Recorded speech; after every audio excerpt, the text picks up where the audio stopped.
नमस्कार मंडळी, गॉसिप गर्लच्या आजच्या नवीन पॉडकास्टमध्ये पुन्हा एकदा तुम्हा सर्वांचं खूप खूप आणि मनापासून स्वागत आहे. तर आजचा आपला पॉडकास्ट असणार आहे युरोपच्या मण्यामध्ये कोण गावी राखण करते मी वांगेवाली मन्याजी हात नका लावजी पातील यूट्यूबवरी मन्याजी हात नका लावजी पातील यूट्यूबवरी. वन अँड ओनली आपली युरोपमधली एकुलती एक उधळपट्टी मॉम बोंबल हिच्यावर. मला तर विश्वास बसलाय, विश्वास म्हणजे मला पूर्ण यकीन की हिचं जे पब्लिक आहे ना ते 100% गावठी, म्हणजे गावठीच्या पण गावठी आहे. आता गावठी म्हणजे मला तसं नाही म्हणायचं आहे, जे लोक गावात वगैरे राहतात त्यांना मी गावठी नाही म्हणत आहे. गावठी ही माझी एक वेगळी टर्म आहे. जशी बोबो आहे ना तसंच काहीसं. याचा अर्थ गावचे लोक पण कितीतरी सुशिक्षित आणि सुसंस्कृत असतील ह्या अडाणी अनपढ लोकांपेक्षा. म्हणजे हे लोक तर असे आहेत ना की ज्यांना काय वाटतं काय माहिती, म्हणजे ह्यांच्या पब्लिकने तर ते आयुष्यात कधी बघितलेलं नाही आहे. नाहीतर ह्यांना प्रश्न उलटे विचारले असते, आमच्यासारख्यांची गरजच पडली नसती. आता आमचं सुसंस्कृत पब्लिक आहे, आमचं जे सुशिक्षित पब्लिक आहे ना ते ह्यांचे व्हिडिओज बघतच नाही, म्हणून ह्यांची ही थेरं चालली आहेत. नाहीतर मग शक्यच नव्हतं. आता कशावरून मी हे बोलते ते सांगते, थांबा. यांना एकतर असं वाटतं की हेच काय ते बाबा बाहेरगावी राहतात, युरोपात राहतात म्हणजे कुठे माहिती नाही, कुठे नॉर्थ पोलला जाऊन राहत आहेत, ते दुनिया पोचूच शकत नाही आणि हे पोचलेत आणि त्यामुळेच लोकांना काहीच माहिती नाही आहे तिथलं. हे सांगतील त्याच्यावरती लोक डोळे झाकून आणि भैऱ्यासारखे कान बंद करून विश्वास ठेवणार. तर कशाला काय बोलतात आणि कशाशी काय खातात ते आधी शिकून घे बोंबले. नंतर आहे ना मोठ्या मोठ्या सिटिझनशिपच्या बाता मार. आणि बरंच आहे हे तुझ्यासारख्या बायकांसाठीच तो रूल बनवला आहे की नवऱ्याला जरी मिळालं ना तरी बाय डिफॉल्ट बायकोला नाही मिळणार, त्याच्यासाठी बायकोला स्वतःला मेहनत करावी लागेल. बरंच आहे आणि ते तुझ्याच्याने तर ह्या आयुष्यात होईल असं वाटत नाही आहे. तर चॅलेंज घे आणि करूनच दाखव. तेव्हा बोलशील मारे नाही आमची काही स्वतःची कारणं आहेत त्याच्यामुळे आम्ही नाही घेत आहोत सिटिझनशिप. मुलींना मिळवून देईल ती काय बाय डिफॉल्ट मिळून जाईल 7 आणि जसं तिने सांगितलं काय ते 11-12 वर्षानंतर, आणि मग होतील बाजूला. आणि ते हिच्यामुळे ना त्या मनाचं मुकेल तो पण घेईल, पण ही राहील अशीच अडाणी अनपड बाई. आणि हिच्याबरोबर तो मन्या हिच्या नादी लागला ना गेलाच समजा 12च्या भावात. आणि हिला जे सांगतात ना की तिथेच राहा, तुझं फ्युचर ब्राईट आहे, फ्युचर ब्राईट आहे, त्याला फ्युचर नाही होत आई, फ्युचर म्हणतात. ते तुम्ही आधी ना शाळेत जा, तुम्ही पण आधी शिका, हिचे जे सबस्क्रायबर्स व्ह्युअर कोण आहेत ते. ठीक आहे, तुमचं स्वतःचं फ्युचर ब्राईट करा, तिच्या फ्युचरचं ती बघून घेईल.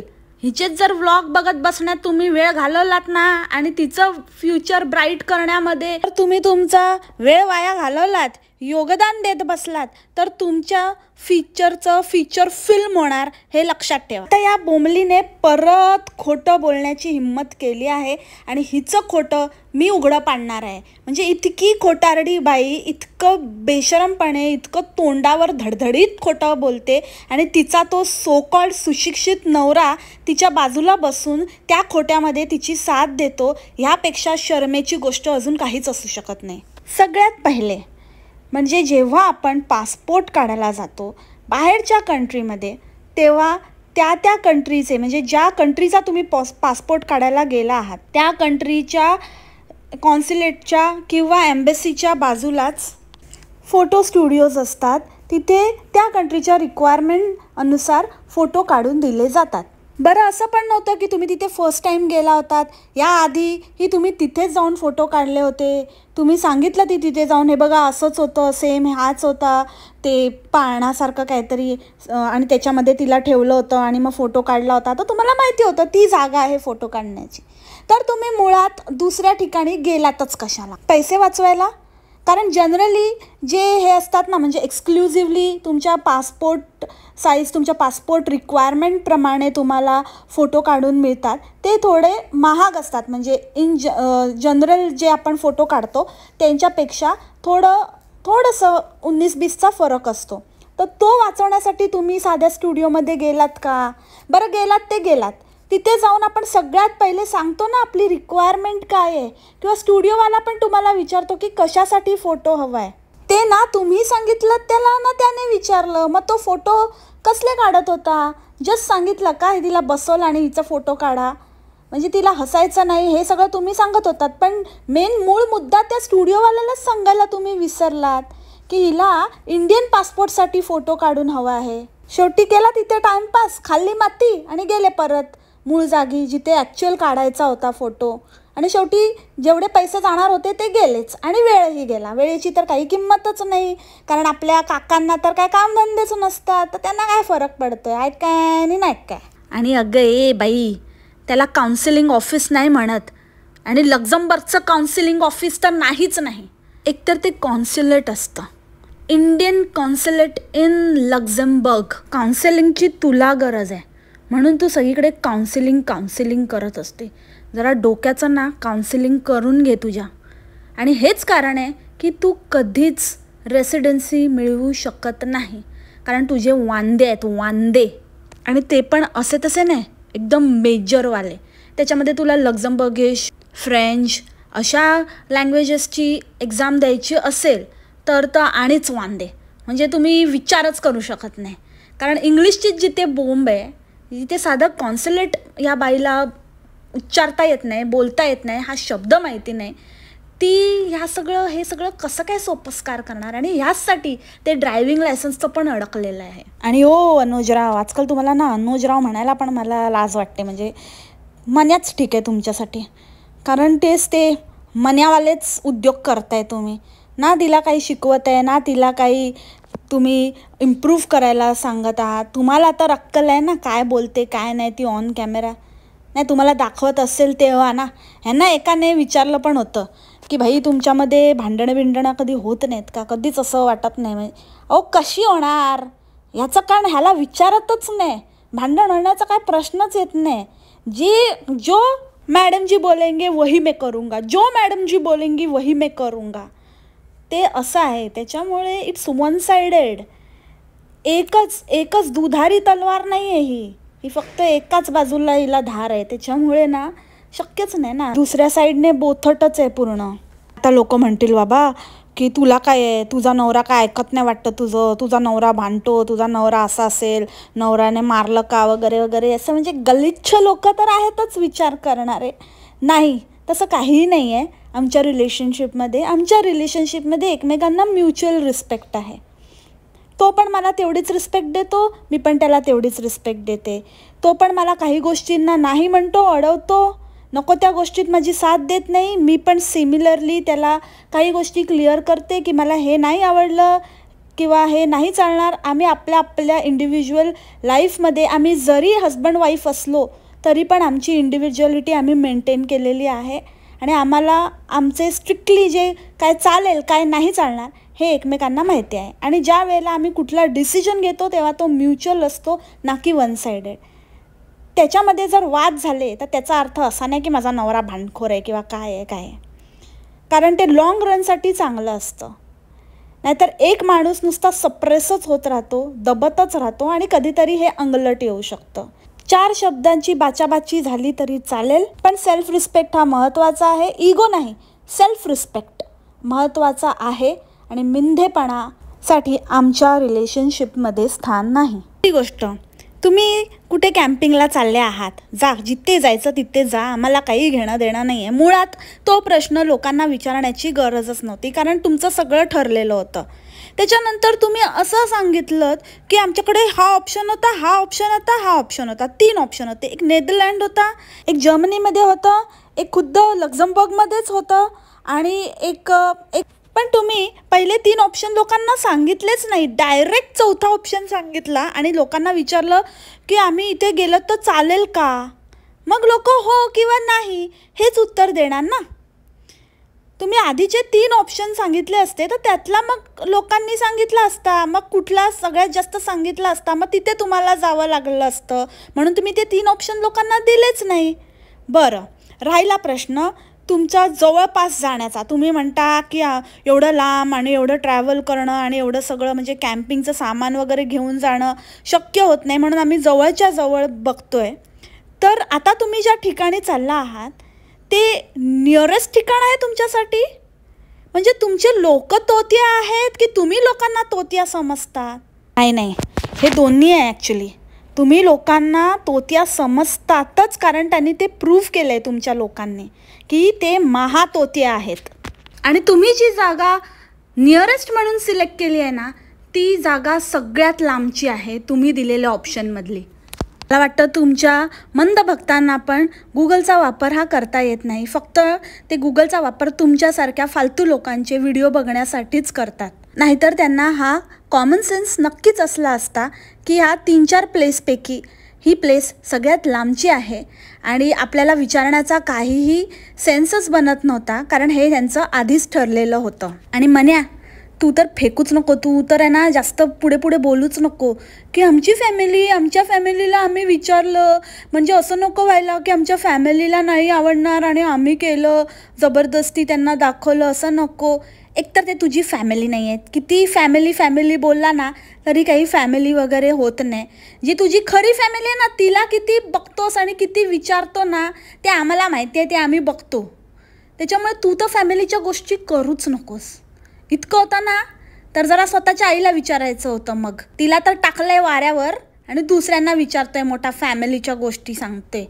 चल आवे. काही लोकांचा हाही प्रश्न होता की इतक्या सुट्ट्या तुम्हाला कशा मिळतात. तर आपल्या अतिहुशार ताईंनी आपल्या अति हुशार नवऱ्याच्या सल्ल्यानुसार हे उत्तर दिलेलं आहे की बाहेरगावी जास्त सुट्ट्या मिळतात म्हणे. त्यामुळे आम्हाला या एक्स्ट्रा सुट्ट्या मिळतात आणि त्या आम्ही युटिलाइज करतो. असं काहीही नसतं. जगाच्या पाठीवर कुठेही तुम्ही गेलात तरी 21 डेजच ॲन्युअल लीव असते. फार मॅक्सिमम तुम्ही घेतलं, जर तुम्हाला तुमचे वीकेंड्स काउंट होत नसतील त्या हॉलिडेजमध्ये, तर तुम्हाला एक 4 सुट्ट्या अजून मिळतात. तर 25, 26, 28 दिवस त्याच्यावर सुट्ट्या मिळत नाहीत. असं कुठलं ऑफिस आहे एवढ्या भरमसाठ सुट्ट्या देतं? आणि दुसरी गोष्ट, जरी मिळाल्या तरी तुम्ही ॲडजस्ट करून घेतले. जसं आपले अनुजराव काय करतात, जेव्हा इंडियाला जातात तेव्हा ते सुट्ट्या घेत नाहीत, ते वर्क फ्रॉम होम ठेवतात. एनिवेज ते तसे पण घरकोंबडेच आहेत, तर ते तिथे जाऊन घरातनं काम करतात. खरं तर त्यांचं इकडे राहणं काही बनतच नाही, काही यूजच नाही आहे. ते अधेमध्ये जात असतात ना जर्मनीला, त्या व्यतिरिक्त तर काही सेन्स नाही बनत त्यांचा इकडे लक्झमबर्गमध्ये राहण्याचा. एक तर त्यांना ना उगाचच कंपनी एवढा खर्च उचलते, त्यापेक्षा त्यांची रवानगी करून टाकलेलं जास्त बेटर आहे. ते इंडियावरनंच वर्क फ्रॉम होम करतील, जसं ते नेहमी सुट्ट्यांमध्ये करतात. तर त्यावेळेला ना ते काय करतात, इंडियाला येतात तेव्हा ते वर्क फ्रॉम होम करतात. त्याच्यामुळे त्यांच्या सुट्ट्या काउंट होत नाहीत. आणि मग त्या सुट्ट्या त्या इकडे जेव्हा सुट्ट्या असतात तेव्हा ते युटिलाइज करतात. कुछ समझ रहे हो कुछ? तू नाही समजा. आता ह्यात पण मेख अशी आहे की बोंबलताईंच्या अनुसार तिकडे म्हणे काय रूल आहे की सुट्टी पडली की सगळे बाहेर जातात. एक तर तो रूल नसतो बोंबलताई, तुम्ही ना बोंबच आहे बाबा तुमची खरंच. त्याला रूल नाही म्हणत, नॉर्म म्हणतात किंवा कल्चर म्हणतात. की इथे असं आहे, म्हणजे इथलं कल्चर आहे असं. इथे असं नॉर्म आहे की कोणी पण सुट्टी असेल किंवा तर सगळे लोक लॉंग हॉलिडेजला बाहेर जातात. रूल काय आहे? रूल म्हणजे काय कंपल्सरी केलं आहे का तुम्हाला रूल? कोणी घरी बसून रिलॅक्स करण्याचं ठरवलं तर त्याला काय धक्के मारून बाहेर काढणार? तर मग सगळेच जण जर बाहेर जातात तर त्यांना त्या मुलांच्या सुट्ट्यांबरोबर सुट्ट्या ॲडजस्ट करून मिळतात प्रत्येक वेळेला, कारण प्रत्येकालाच बाहेर जायचं आहे आणि ते काय तुमच्या ऑफिसेससाठी पब्लिक हॉलिडे नाही. तर त्यावेळेला जेव्हा सुट्ट्या घ्यायच्या असतात तेव्हा ॲडजस्टमेंट नाही करावी लागत. जसं आमच्या इथे ना दिवाळीमध्ये आपल्याला सुट्टी हवी आहे तर ख्रिश्चन लोक ॲडजस्ट करतात. जर ख्रिश्चन्सच्या वेळेला जर म्हणजे डिसेंबरमध्ये वगैरे जेव्हा त्यांना बाहेर जायचं असतं तेव्हा मग आपण डिसेंबर 1st वीकमध्ये 2nd वीकमध्ये आपण सुट्ट्या घेऊन ॲडजस्ट करतो की आपल्या कलिगला तो ख्रिश्चन आहे तर त्याला क्रिसमससाठी सुट्टी मिळावी ह्यासाठी. तर ह्यांचं असं कधीच क्लॅश नाही होत का? ह्यांच्याप्रमाणेच ह्यांच्या मुलांच्याप्रमाणे त्यांच्या कलिग्सच्या मुलांना पण सुट्ट्या असतील, मग त्यांना पण आपल्या मुलांच्या सुट्ट्यांबरोबर सुट्ट्या घ्यायच्या असतील. मग असं कसं बाबा पॉसिबल आहे? असं कसं ऑफिस बंद राहतं का? मग काम सगळं खोळंबलं तरी चालेल? नाहीतर या मनाची एकतर काहीतरी भली मोठी सेटिंग आहे किंवा हा असला काय नसला काय त्या ऑफिसवाल्यांना काही फरकच पडत नाही, पोचतायत ह्याला. आणि तरीच ती म्हणते की आम्ही लक्झमबर्ग सोडून कुठे नाही जाणार. लोक तिला म्हणत होते की तू जर्मनीला वगैरे शिफ्ट हो, ते जास्त बेटर आहे, सगळं काही ॲक्सेसिबल आहे. तर बोलते नाही, आम्हाला लक्झमबर्गच फार आवडतं, काही गोष्टी इथे आहेत त्या मला खूप आवडतात. काय आहे तिथे? सतऱ्यांदा तर इकडून तिकडे दुनियावर कुठली पण गोष्ट घ्यायची असेल तर दुसऱ्या कंट्रीला तुला जावं लागतं. मी असं नाही म्हणत की लक्झमबर्ग वाईट आहे, पण काय छान आहे, काय बेनिफिट आहेत ते पण सांग ना. नुसतं हवेतच उत्तर का देतेस तू? हा सगळ्यात मोठं खोटं म्हणजे हा मन्या कसा लोकांना समजतो बघा तुम्ही आता.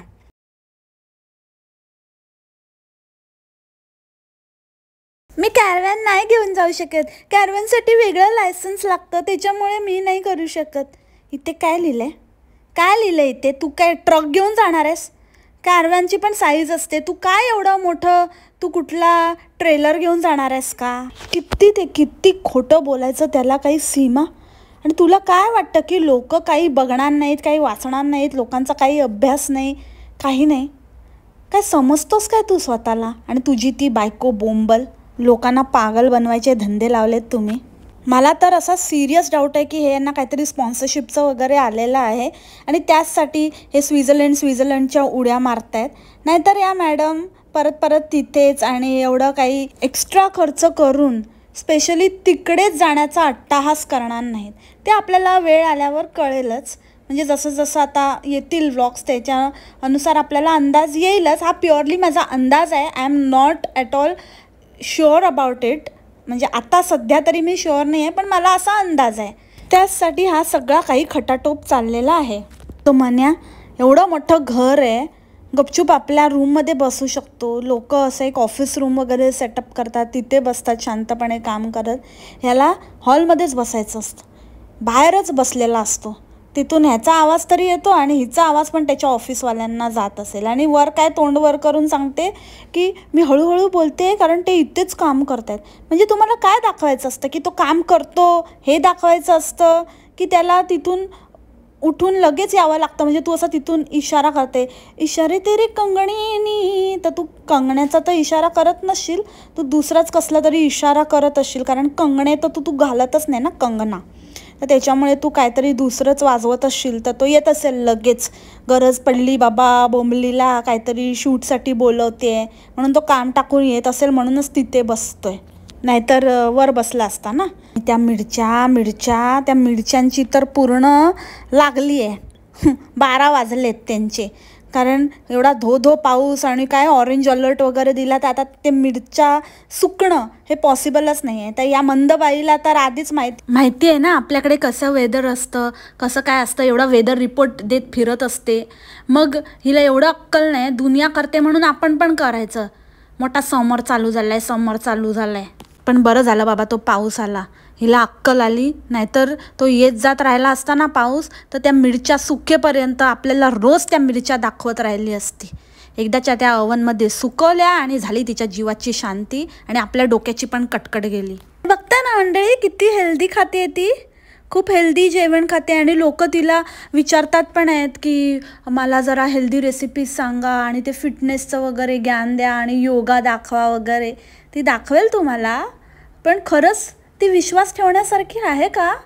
पिझ्झावर पिझ्झा बनवते, तो पिझ्झा काय यायला लागला, नुसतं व्हीटचं बेस यूज केला म्हणून तो हेल्दी नाही होत. आणि काय ते spiral potato, carbs, full of carbs जेवण असतं तिचं. बरं, ते स्पायरल पोटॅटो केले नंतर त्याला असं, म्हणजे त्याचं जी स्ट्रिंग होती ती जर ओपनच करायची होती, तर मग कशाला एवढा खटाटोप? ते नॉर्मल तसे पातळ कापून तेच फ्राय केले असते तर काय फरक पडणार होता? मला तर ते लॉजिकच कळलं नाही. एवढा खटाटोप केला तर स्पायरल तर काय राहिलंच नाही. ते सगळं वेगळं करून ठेवलं. ते स्टिक हातात घेऊन खायचं असतं, त्याचीच खरी मजा असते. तर ते स्टिकपासनं तर ते वेगळे केले आणि ते तोडून वेगळे बटाटे करून ठेवले. काही अर्थच नाही ना, बटाट्याची कापच करायची होती. आणि अगेन, जेव्हा ना आपण एखादा पदार्थ दाखवतो आणि आपण कसं काय भारी आहोत, लोकांनी असं विचारावं की काय गं भारी आहे, तेवढं हेल्दी खाते आणि काय ते अवाकाडो वगैरे, तर आपण काय बोलतोय ना किंवा एखादी डिश प्रेझेंट करतोय ना, तर त्याचं प्रोनाऊन्सिएशन आधी बघून घ्यायचं. जर आपल्याला इतका म्हणजे तुझ्यासारखा ना कॉन्फिडन्स कोणामध्ये नसेल, इतकं म्हणजे फालतू आणि इतकं बेकार प्रोनाऊन्सिएशन करायचं, पण एकदम डंके की चोट पर एकदम कॉन्फिडेंटली बोलायचं.